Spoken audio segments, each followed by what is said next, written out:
pour venger son mari. L'épouse se rend discrètement dans l'entreprise de son ennemi. Après avoir pris le conducteur en otage avec une arme, elle l'attend dans la voiture. Quand Danny revient, Carly le menace pour qu'il monte dans la voiture. Ensuite, les deux prennent la voiture vers un sommet de colline. Carly menace Danny de téléphoner à son père. Cependant, c'est le chef de la sécurité de son père qui répond. Danny affirme avec anxiété qu'il est kidnappé. Il demande à voir son père en personne. Mais il ne s'attendait pas du tout à ce que le chef de la sécurité se moque éperdument de la vie ou de la mort de Danny. Car en tant que vice-président, Danny a une somme d'assurance s'élevant à plusieurs dizaines de millions de dollars. Il va même jusqu'à demander à Carly de tuer rapidement ce bon à rien. Puis il raccroche le téléphone. À cet instant, Danny est complètement désespéré, puisqu'il est déjà considéré comme un pion sacrifiable. Il n'a plus besoin de protéger son père. Alors, il emmène Carly pour pénétrer dans l'usine pharmaceutique. Les agents de sécurité reconnaissent rapidement l'identité de Carly. Ils donnent aussitôt des instructions aux gardes en patrouille. Un garde les arrête. Danny espère passer en se faisant passer pour quelqu'un d'autre grâce à son statut. Mais les agents de sécurité ne le reconnaissent pas du tout.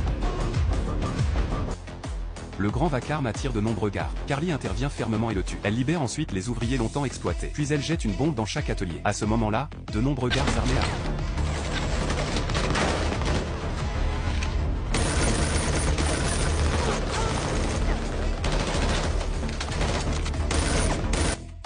Après une vive lutte violente, Carly s'apprête à couvrir l'évacuation de Danny. Cependant, Danny est malheureusement touché par une balle. Pour ne pas être un fardeau pour Carly, il demande à Carly une grenade et décide de rester en arrière pour couvrir leur retraite, en demandant à Carly de partir d'abord.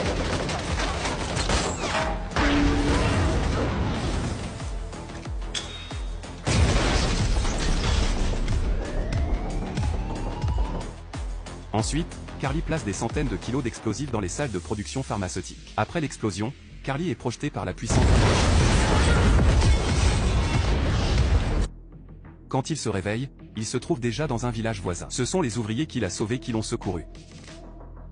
L'usine pharmaceutique est complètement détruite. La mission de Carly est accomplie. Il contacte son supérieur pour demander du renfort. Le chef dépêche une équipe spéciale pour le récupérer. Ils doivent se retrouver au sommet d'une colline à 2 km de là. Et juste après le départ de Carly, le chef chauve arrive avec ses hommes au village. Pendant ce temps, alors que Carly est sur le point d'atteindre le lieu d'évacuation, il est intercepté par un tireur d'élite adverse. Les deux ripostent vigoureusement avec des mitraillettes. À ce moment critique, l'hélicoptère de l'équipe de soutien arrive à temps. Le tireur d'élite tente de s'enfuir. Cependant, le chef chauve borgne arrive aussi à ce moment-là et tire frénétiquement sur l'hélicoptère.